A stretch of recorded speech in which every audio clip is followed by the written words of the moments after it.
Hello everyone, welcome to the channel. हमने last class में Miller indices complete किया था।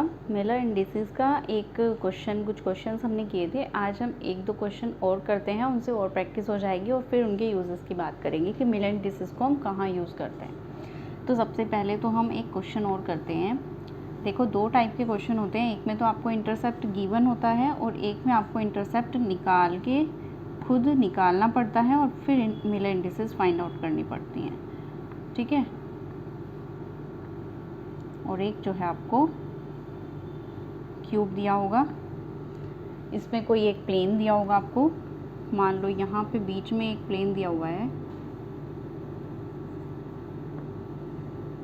ऐसे,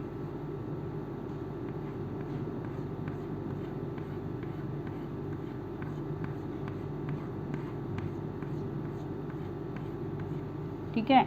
एक प्लेन ऐसे दिया हुआ है। अब हमें इस क्वेश्चन में ये बताना है कि इंटरसेप्ट क्या होगा और फिर उसका रेसिप्रोकल निकाल कर बताना होगा कि मिलर इंडिसेस क्या होंगी। और कुछ भी नहीं दिया हुआ है, बस ये क्वेश्चन है। तो सबसे पहली बात तो हमें इसमें ओरिजिन कंसीडर करना है और 3 एक्सिस माननी है, x Y Z.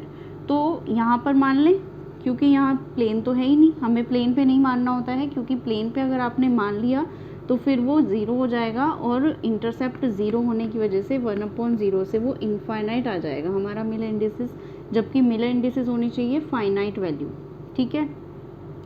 Miller indices should be can be zero, positive और negative, but can never be infinite, ठीक है। ये चीज़ ध्यान रखनी है।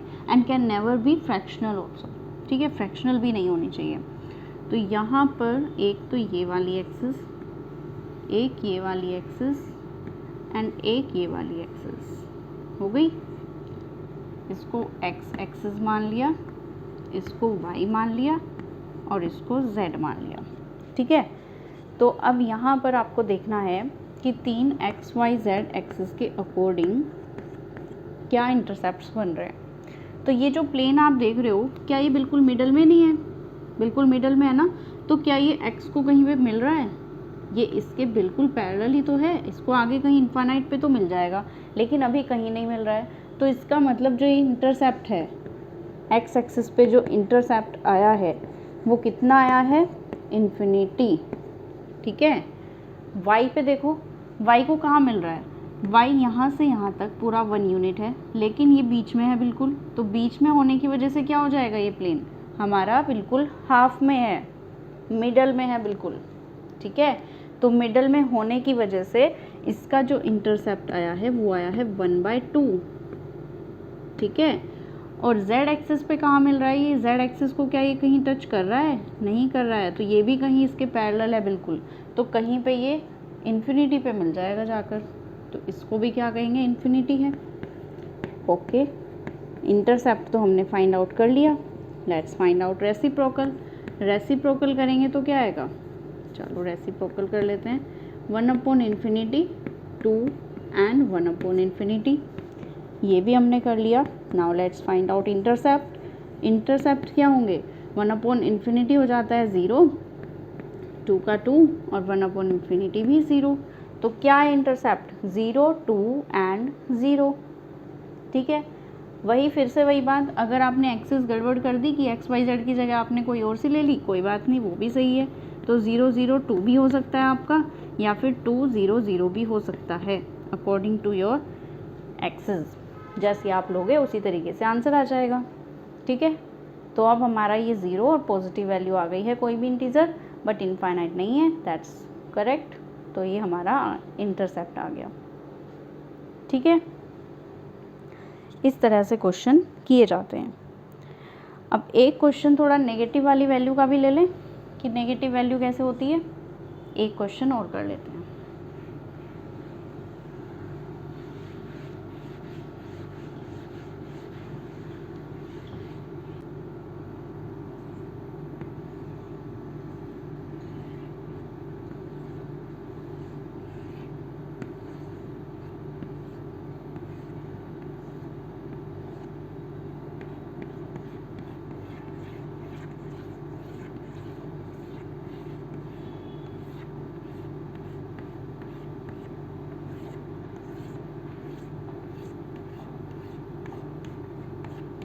ये है, ठीक है। तो ये प्लेन जो है हमारा पीछे की साइड कोई प्लेन है,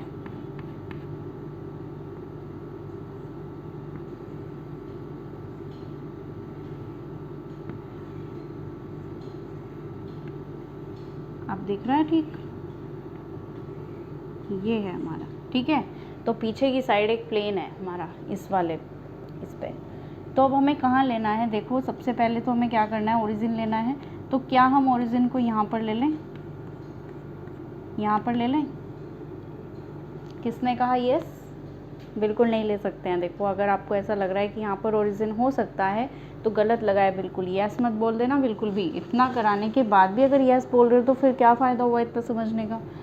देखो ओरिजिन यहाँ पर प्लेन पे नहीं हो सकता है, तो इसके अलावा कहीं भी ले सकते हो, पर प्लेन पे नहीं होना चाहिए। यहाँ ले लो, यहाँ ले लो, यहाँ ले लो, लेकिन इन वाले 4 पॉइंट्स पे नहीं होना चाहिए, ठीक है।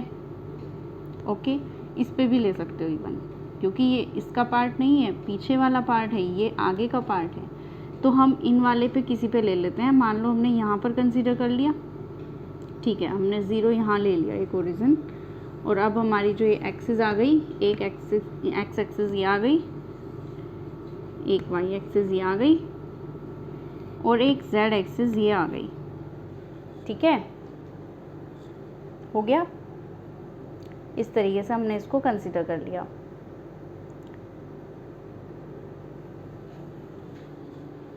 ओके,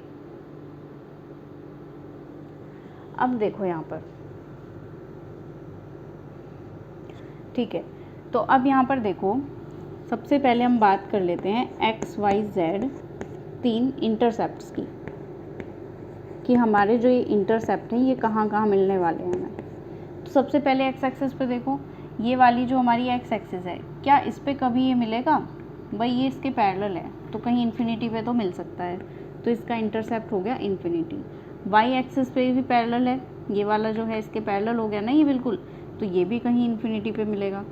और जेड एक्सिस के क्या है, देखो जेड एक्सिस के ना तो ये पैरेलल दिख रहा है, ठीक है, ना ही ये उसकी पॉजिटिव वैल्यू है, बट ये जेड की ये वाला जो पार्ट है पीछे की साइड, ये माइनस जेड तो हो सकता है ना, है ना, क्योंकि भाई ये माइनस जेड तो हो सकता है। अब अगर इसको आप कंसीडर करते तो ये माइनस वाई एक्सिस होती, इसको आप कंसीडर करते तो ये माइनस एक्स होती, ठीक है।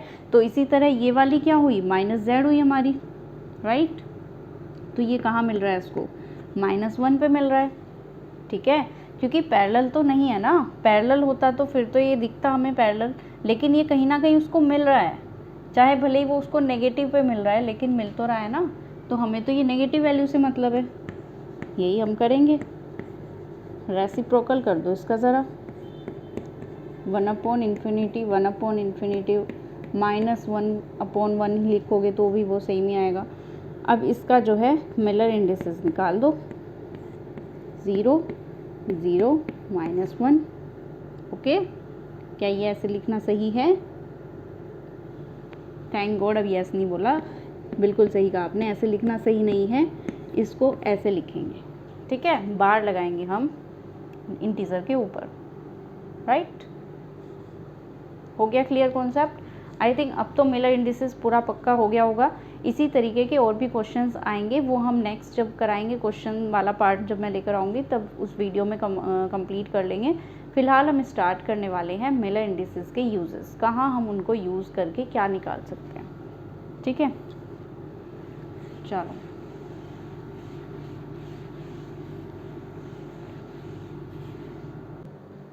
Miller indices can be used Miller indices can be used to find out angle between planes. Miller indices can be used to find out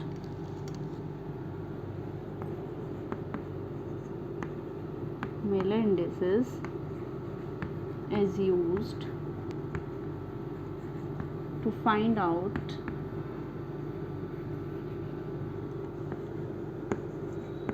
angle between planes and to find out interplanar distance,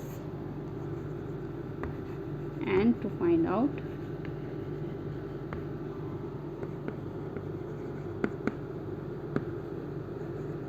इंटरप्लैनर distance. ठीक है, Miller indices की help से ही हम find out करते हैं angle between two planes and to find out interplanar distance या spacing. तो first heading डालो एंगल बिटवीन प्लेन्स।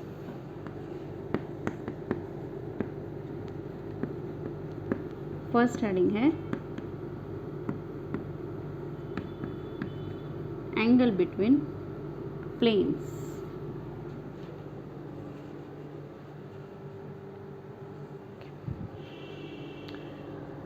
अब मान लो हमें ना कोई दो वो दे दिए प्लेन्स, मान लो एक ये दे दिया और एक ये दे दिया।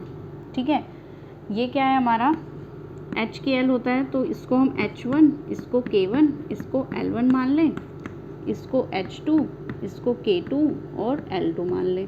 तो कोई दो मिलर इंडिसेस हमें दी गई हैं, तो इन दोनों मिलर इंडिसेस से हम कैसे फाइंड आउट करेंगे planes between angle between two planes. तो उसका एक फॉर्मूला होता है, और फॉर्मूला होता है important, cos theta is equal to H1 H2 plus K1 K2 plus L1 L2 divide by under root H1 square plus K1 square plus L1 square under root H2 square plus K2 square plus L2 square. ये होता है हमारा formula. याद होना चाहिए, trick लगाने वाली कोई बात नहीं है इसमें कि कैसे याद करें, ये तो बहुत इजी है। कोई दो मिलर इंडिसेस दी गई होंगी, पहले वाले की दूसरे वाले की मिलर इंडिसेस का मल्टीप्लाई प्लस फिर दूसरे वाले की फिर तीसरे की, इस तरीके से करके डिवाइड बाय पहले वाली मिलर इंडिसेस के स्क्वायर का सम और इसके स्क्वायर का सम और उसका रूट निकाल दो। ठीक है, ये होता है हमारा फॉर्मूला। तो जैसे हमने यहाँ 1 0 0 1 1 0 ही लिया है, तो इसी को सोल्व करके देखते हैं। मान लो हमें दो मिलर इंडिसेस दी गई हैं, तो हमें H1 की जगह 1 लेना है, H2 की जगह 1 लेना है, K1 की जगह 0, L1 की जगह 0, K2 की 1, L2 का 0।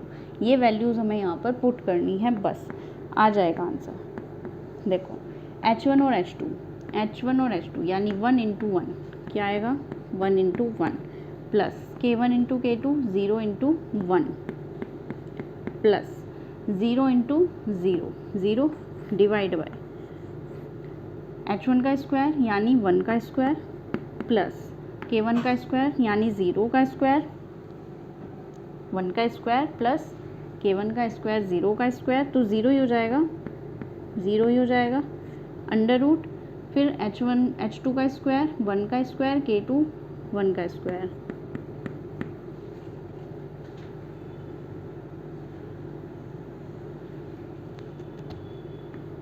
प्लस 0 का स्क्वायर, तो 0 ही हो जाएगा।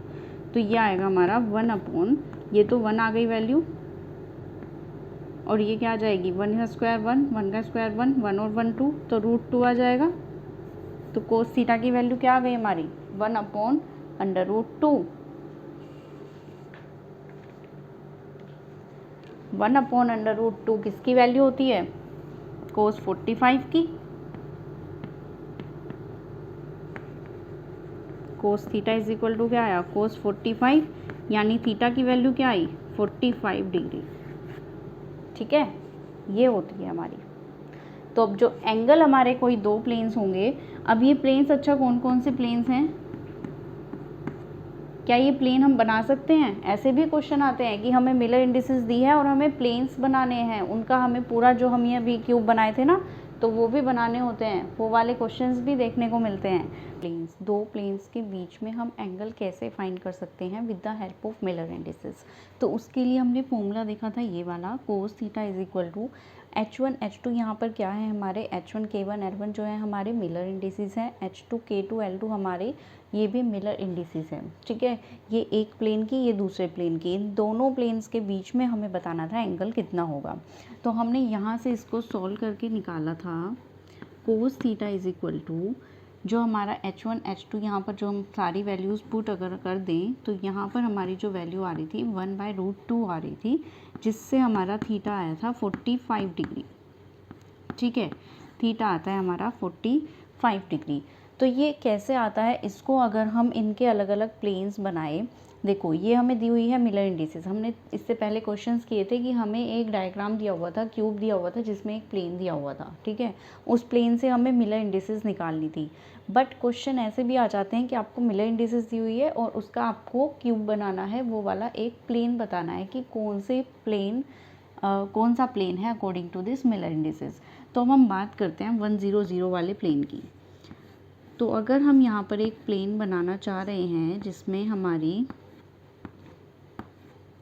100 मिलर इंडिसेस हों, तो हम कैसे करेंगे इसको। मान लो ये ओरिजिन यहाँ पर है, x यहाँ पर है, y यहाँ पर, z यहाँ पर, या फिर x z y according to your, जैसे भी मानना है आपको आप मान सकते हो। तो हम एक काम करते हैं, हम यहाँ पे प्लेन कंसीडर कर लेते हैं। ठीक है, तो यहाँ से यहाँ तक की जो डिस्टेंस हुई ये हुई 1, तो यानी ये तो हमारा x प्लेन, ये y प्लेन और ये z प्लेन, और y के ये क्या है, इस वाले प्लेन, ये वाला प्लेन जो है इसके पैरेलल है, और z के भी पैरेलल है ये वाला प्लेन। तो इसलिए इसकी जो हमारी मिलर इंडिसेस हुई वो 100 हो रही हैं। That's correct. इसका मतलब ये प्लेन जो है वो यहाँ पर प्रेजेंट है। ठीक है, अब हम बात करते हैं 110 वाले प्लेन की। तो 110 वाला प्लेन कैसे कंसीडर करेंगे हम, इसके लिए भी हम पहले एक क्यूब बनाते हैं।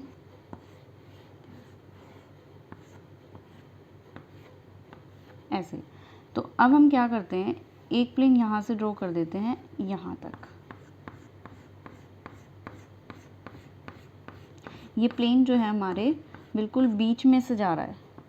ठीक है, अब हम यहाँ पर कंसीडर करते हैं फिर से 0, और ये वाली एक्सिस हमारी x एक्सिस हो गई, ये वाली एक्सिस हमारी y हो गई, और ये वाली एक्सिस हमारी z हो गई। तो यहाँ से यहाँ तक जब आप इसको कंसीडर करोगे 1 यूनिट, तो ये प्लेन हमारा आएगा 1 यूनिट के बाद, तो यानी ये 1 है x की वैल्यू। ठीक बात है।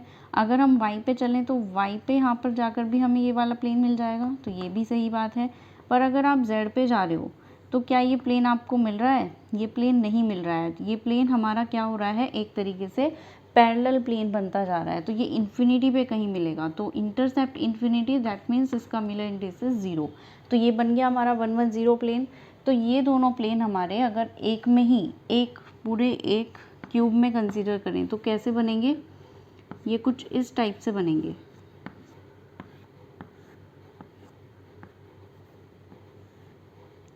एक प्लेन ये बीच में,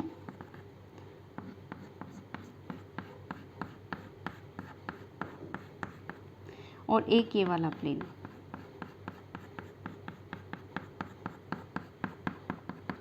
ठीक है, तो एक इसको आप कंसीडर कर सकते हो अपने रूम की एक वॉल की तरह। जैसे आप एक वॉल ले लो अपने रूम की, जिस रूम में आप हो उसकी एक वॉल को कंसीडर कर लो कि वो एक प्लेन है, और एक बिल्कुल उस वॉल से आप वॉल के कॉर्नर से दूसरे कॉर्नर तक एक प्लेन ड्रॉ कर दो बीच में बिल्कुल। तो यहाँ पे क्या होने वाला है, बीच से बिल्कुल बाइसेक्ट कर रहा है ये वाला प्लेन। तो यहाँ पे जो एक कोई एंगल है, इस एंगल की बात हो रही है, और यही वो एंगल थीटा है जो 45 डिग्री है, क्योंकि पूरा एंगल जो होता है वो 90 डिग्री होता है। ये प्लेन बिल्कुल बीच से जा रहा है, और एक प्लेन यहाँ वॉल है, तो वॉल के और बीच वाले प्लेन को ये जो बिल्कुल बाइसेक्ट कर रहा है, दैट मीन्स ये हमारा थीटा 45 डिग्री उसको हाफ में डिवाइड कर रहा है। ठीक है, तो इस तरीके से अगर हमें कोई प्लेन दिया होता है तो हम ये फॉर्मूला लगाकर उसका ईजिली फाइंड आउट कर सकते हैं एंगल क्या होगा, किस एंगल पे उसको कट किया जा रहा है। ठीक है, तो ये इसका एक यूज़ होता है। अब हम बात करते हैं दूसरे वाले इसके यूज़ की, कि हम मिलर इंडिसेस की हेल्प से दूसरा किस तरीके से क्या फाइंड कर सकते हैं। ये तो था एंगल बिटवीन प्लेन्स। दूसरा हम निकाल सकते हैं इंटरप्लेनर डिस्टेंस। सेकंड लिखो, इंटरप्लेनर डिस्टेंस, और इसको हम बोल सकते हैं स्पेसिंग भी। कौन सी वाली डिस्टेंस होती है ये इंटरप्लेनर डिस्टेंस, किसकी बात कर रहे हैं, ये देखो ध्यान से। जैसे ये वाला हमारा एक क्यूब है, ठीक है। मान लो कि यहाँ पर हमारा एक प्लेन है, ये पीछे वाले प्लेन की बात हो रही है जो बिल्कुल बैक साइड में है। ये वाला, ये एजेस तो हमारी सेम है, ये जो प्लेन है ये बैक साइड वाले की बात हो रही है, ठीक है। जो बिल्कुल बैक वाला फेस है उस पे ये प्लेन बना हुआ है, ठीक है। मान लो ओरिजिन है यहाँ पर, प्लेन वाली साइड तो ओरिजिन हो ही नहीं सकता, तो ओरिजिन है यहाँ पर। यहाँ पे हमारा x, यहाँ पर y और यहाँ पर एक z एक्सिस, ठीक है। ये इसकी एक्सिस है यहाँ पर। तो ये वाला जो प्लेन है और ये जो ओरिजिन है, इसके जो बीच की ये वाली डिस्टेंस है, इसको बोला जा रहा है d, यानी इंटरप्लैनर डिस्टेंस, ठीक है। इस वाले पार्ट को हम बोलते हैं d, इंटरप्लैनर डिस्टेंस, ठीक है। ये एक तरीके से हमारी एज लेंथ ही है। इस वाली एज से इस वाली एज तक की जो स्पेसिंग है, इसको बोला जा रहा है इंटरप्लैनर स्पेसिंग या इंटरप्लैनर डिस्टेंस, ठीक है। तो इसको हम क्या बोलते हैं, perpendicular distance between from origin to plane, perpendicular distance, perpendicular distance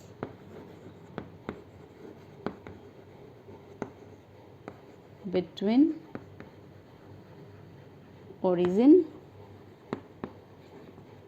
and plane, ये होती है इसकी डेफिनेशन कि हम परपेंडिकुलर डिस्टेंस को ओरिजिन और प्लेन के बीच की वाली जो डिस्टेंस है, इसको हम बोलते हैं इंटरप्लैनर डिस्टेंस, ठीक है। तो इसको निकालने का क्या मेथड होता है, इसको हम कैसे फाइंड आउट करते हैं, उसका फॉर्मूला होता है ये 1/d² is equal to h²/a² plus k²/b² plus l²/c²। जहाँ पे ये एच के एल तो आपको पता ही है क्या है, मेलर इंडिसेस होती हैं एच के एल, और जो ये ए बी सी हैं ये हमारे ओरिजिन के एक्सिस के कोऑर्डिनेट्स हैं, ठीक है। ये हमारे कोऑर्डिनेट एक्सिस की बात हो रही है ए बी सी के साथ, ठीक है। और कोऑर्डिनेट हमारे कौन से हैं, ये वाले एंड ये वाले, ठीक है। तो इनकी क्या लेंथ होगी, ए बी सी है, ये हमारी एज लेंथ भी कह सकते हो आप इसको कि ये कोऑर्डिनेट एक्सिस है या फिर एज लेंथ है, क्योंकि कोऑर्डिनेट एक्सिस ही एज लेंथ एक ही तो बात है। जो ये क्यूब की हमारी एजेस हैं ये कोऑर्डिनेट एक्सिस ही तो हैं। तो ये जो एक्सिस हैं इनको हम नाम दे रहे हैं ए बी सी, इस तरीके से, ठीक है। ये हमारी ए बी सी डिफरेंट भी हो सकती हैं, सेम भी हो सकती है, और ये डिपेंड किस पे करेगा, उस वाली क्लासिफिकेशन टेबल पे जो हमने पढ़ी थी, वो 7 यूनिट सेल्स वाली। क्यूबिक हो गई हमारी, टेट्रागोनल हो गई, ऑर्थोरोम्बिक हो गई, monoclinic, triclinic, hexagonal, orthorhombic and rhombohedral, वो वाली जो 7 तरह की यूनिट सेल्स थी उन पे डिपेंड करता है कि ए बी सी क्या होंगी। हो सकता है सेम हो तीनों, हो सकता है कोई 2 सेम हो सकता है कोई भी सेम ना हो, ठीक है। वो टेबल अगर याद है तो आपको पता चल जाएगा। अगर आपको दिया हुआ है क्वेश्चन में ट्राइक्लिनिक, दैट मीन्स आपका यहाँ पर दिख रहा है हमें कि ए बी सी कोई भी इक्वल नहीं है, तो अलग अलग ए बी सी आपको गिवन होंगी, ठीक है। और अगर आपको सिंपल क्यूबिक की बात की है, तो अगर आपको कोई एक एज लेंथ भी दी है ए, तो ए बी सी तीनों ही इक्वल हैं, तो ए की जगह भी वही पुट करनी है, बी की भी और सी की जगह भी, ठीक है। तो ये इस तरीके से होता है। एच के एल आपको मिलर इंडिसेस दे के रखेंगे, आपको फिर डी की वैल्यू फाइंड आउट करनी है, राइट। तो ये फॉर्मूला होता है हमारा इंटरप्लैनर डिस्टेंस का, ओके। इस फॉर्मूले को हम थोड़ा मॉडिफाई कर दें फॉर क्यूबिक, जो सिंपल क्यूबिक है उसके लिए। ये तो नोट कर ही लो, ये तो तब है जब हमारी ए बी सी जो है कोई भी सेम नहीं है, सब अलग अलग हैं, ठीक है। अगर हमारी कोई 2 सेम हो जाती हैं तो हम उसको मॉडिफाई कर सकते हैं ऐसे करके, ठीक है। इसको हम लिख सकते हैं h² plus k²/a² and plus l² upon c²,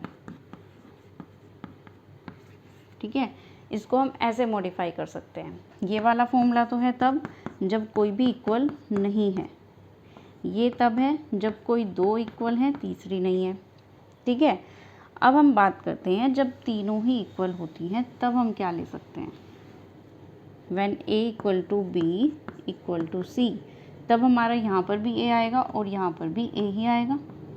ठीक है, तो इनका हम एलसीएम ले लेंगे, H square plus K square plus L square divide by A square 1/d square.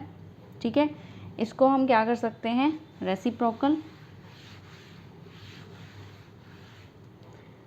Reciprocal करने से D square is equal to आ जाएगा A square upon H square plus K square plus L square. Square root ले लो, D is equal to A upon under root H square plus K square and plus L square. ये आ जाएगी आपकी इसके लिए इंटरप्लानर डिस्टेंस, अगर हमारे सेम आती हैं तो।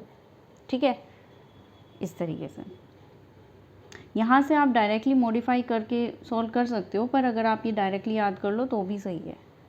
फॉर्मूला यही है मेन, इसी से निकल के आया है ये फॉर्मूला। ठीक है, तो ये हो गई हमारी इंटरप्लानर डिस्टेंस। ओके, तो यहाँ पे आपका ये वाला पार्ट होता है ख़त्म कि आपकी मिलर इंडिसेस क्या होती हैं, उसमें हम कैसे कैसे यूज़ करके हम इंटरप्लानर डिस्टेंस या स्पेसिंग निकाल रहे हैं और कैसे हम दो प्लेन्स के बीच का एंगल फाइंड आउट कर रहे हैं। ठीक है, ये फॉर्मूले बहुत इंपॉर्टेंट हैं। अब हम आगे नेक्स्ट वीडियो में करने वाले हैं ब्रैग्स इक्वेशन और कुछ सिलेक्शन रूल्स। ठीक है, तो तब तक के लिए thanks for watching and keep learning.